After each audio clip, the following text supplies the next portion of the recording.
Hello नमस्कार किसान भाइयों, मैं doctor Ravindra Singh, veterinarian, MBSc veterinary surgery and radiology. आज आपके सामने एक महत्वपूर्ण टॉपिक, HF गाय कैसे किसानों को बर्बाद कर रही है या डेयरी को बर्बाद कर रही है हमारे देश में, क्या कारण है इसके, इस पर चर्चा करने वाले हैं। चर्चा शुरू करने से पहले आप हमारे चैनल को सब्सक्राइब कर लीजिए और बेल आइकन का नोटिफिकेशन ऑन कर लीजिए।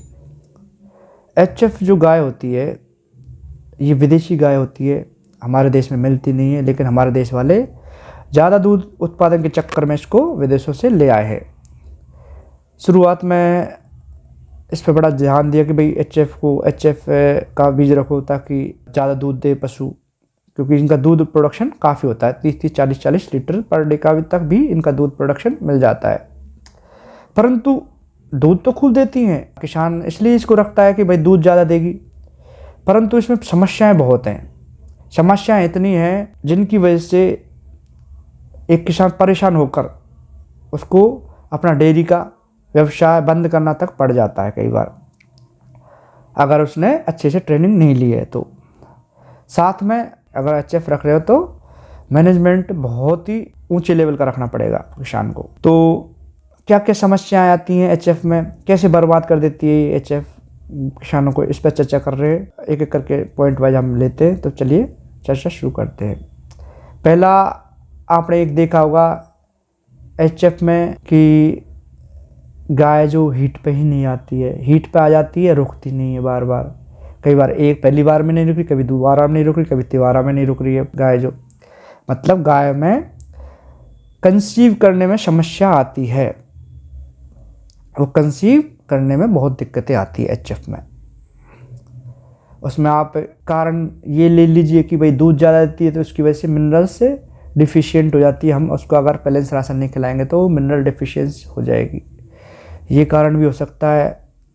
दूसरा, एनवायरनमेंट हमारे यहाँ का ट्रॉपिकल है, और जहाँ ये रहती है वहाँ पे ठंडा प्रदेश था, जहाँ की मूल निवास है, जहाँ पे ओरिजिन हुआ इसका, वहाँ ठंडा जगह है, और ये हमारे यहाँ ट्रॉपिकल एनवायरनमेंट है, तो यहाँ पे हीट पे आ तो जाएगी लेकिन वो कंसीव नहीं कर पाएगी, बच्चा नहीं रुक पाएगा उसके अंदर। ये बड़ी समस्या होगी। पहली समस्या, सबसे बड़ी समस्या ये है। दूसरी समस्या है इसके अंदर मास्टाइटिस या थनैला रोग। थनैला क्यों होता है? क्योंकि ये दूध देती है 30 से 40 लीटर तक दे देती है, कोई 20 दे रही, कोई 30 दे रही, कोई 25 लीटर दे रही पर डे का कोई, तो उसमें दूध ज़्यादा देती है, तो उसमें रेगुलर दूध निकल रहा है पशु के अंदर से।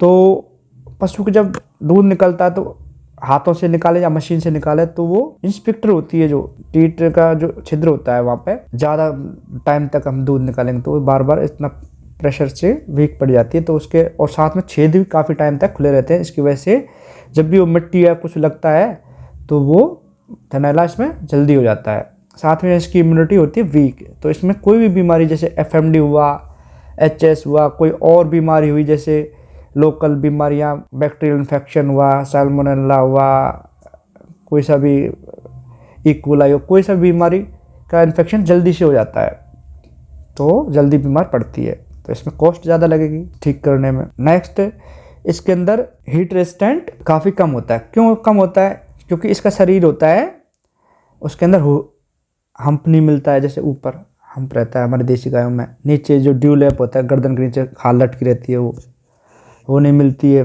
नेवल फ्लैप होता है टुंडी वाले एरिया में, टुंडी वाला एरिया जो खाल लटकी रहती है, वो नहीं मिलता है इसके अंदर। तो इससे क्या होता है, इसका सरफेस एरिया जो एयर के कांटेक्ट में जो इसका जो एरिया होता है वो कम रहता है, बजाय देसी गाय का। देसी गाय का जो एरिया है, चाहे छोटी रहे हो, पर उसका सरफेस एरिया जो है वो ज़्यादा रहेगा एनवायरनमेंट के कॉन्टैक्ट में। उससे क्या होता है, हीट आराम से सहन कर लेती है देसी गाय, ये नहीं कर पाएगी, उसको हीट स्ट्रोक के चांसेस ज़्यादा रहते हैं। हीट स्ट्रोक गर्मियों में जल्दी हीट स्ट्रोक हो जाएगा। नेक्स्ट, इसमें लंगड़ापन जल्दी आएगा। लंगड़ापन जल्दी क्यों आएगा भाई? एक तो ये ज़्यादा दूध देती है तो इसमें मिनरल्स ज़्यादा निकलेंगे दूध में मिनरल्स चाहिए होते हैं। अगर हम इनको बैलेंस राशन नहीं देंगे तो इसमें भी मिनरल्स ज़्यादा निकल जाएंगे, तो लंगड़ापन जल्दी आ जाएगा। साथ में अगर हम इसको ग्रेन वाली डाइट या दाना दलिया ज़्यादा खिलाएंगे तो इसमें एसिडोसिस जल्दी डेवलप हो जाता है, क्योंकि ज़्यादा खाएगी, ज़्यादा दूध देगी तो हमको दाना भी ज़्यादा देना पड़ेगा, तो एसिडोसिस के चांसेस होते हैं ज़्यादा। जल्दी एसिडोसिस होगा तो वो भी लंगड़ापन करता है, एसिडोसिस भी।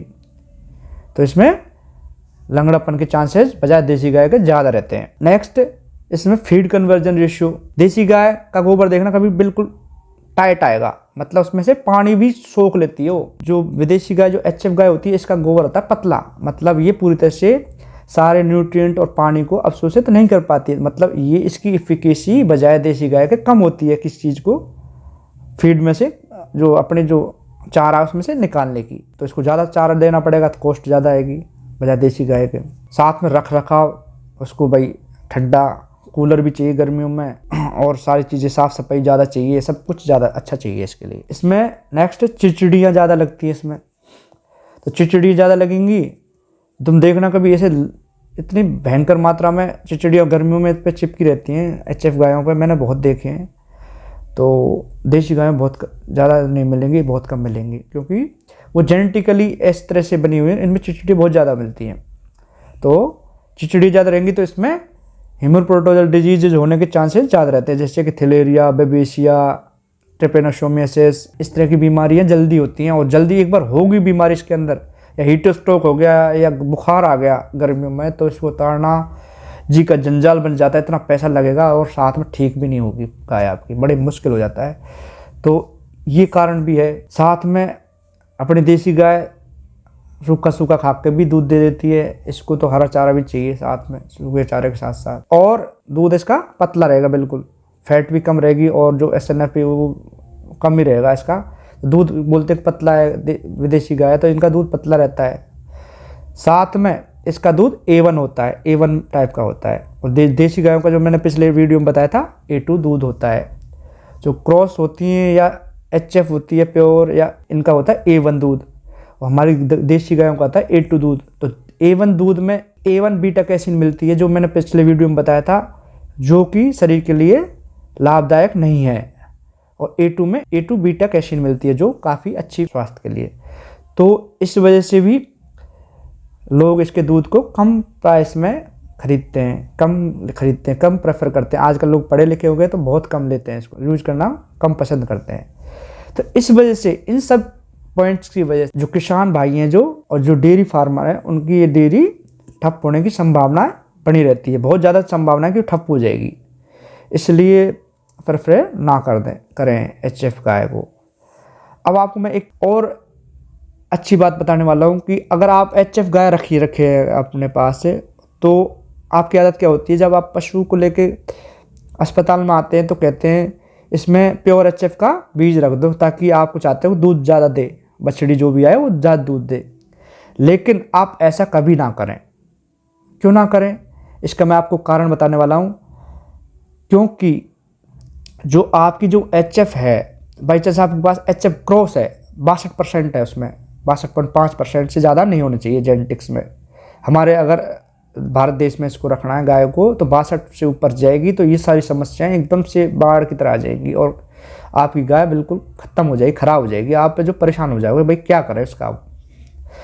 तो कैसे करें, आपने जैसे HF प्योर तो रह ही नहीं सकती, यहाँ पे दिक्कत आ जाएगी, उम्र सेट नहीं हो पाएगी। यहाँ आपके पास HF क्रॉस है, आप उसमें प्योर का रखवा लिया, तो HF क्रॉस है तो 62.5% वाली हुई जैसे आपके पास है, तो उसमें आधा कितना हो 31, और उसमें आपने प्योर का रखवा लिया तो 80% हो जाएगा। बछड़ी में जो भी बछड़ी होगी उसमें 80% आ जाएगा। 80% पे आपकी गाय में ये सारी समस्याएं स्टार्ट हो जाएंगी आना, सारी समस्याएं बढ़ जाएंगी एकदम सुनामी की तरह। लेकिन अगर HF क्रॉस है आपके पास, उसमें हो गया 62.5% है उसके अंदर, तो आप उसमें HF का ही रखवाइए, क्रॉस का ही। तो इसमें से कितना आया 31, और उसमें से कितना आया 31, फिर 62 हो जाएगा। तो इसलिए क्रॉस में क्रॉस का ही बीज रखवाएं हमेशा, HF प्योर का ना रखवाएं।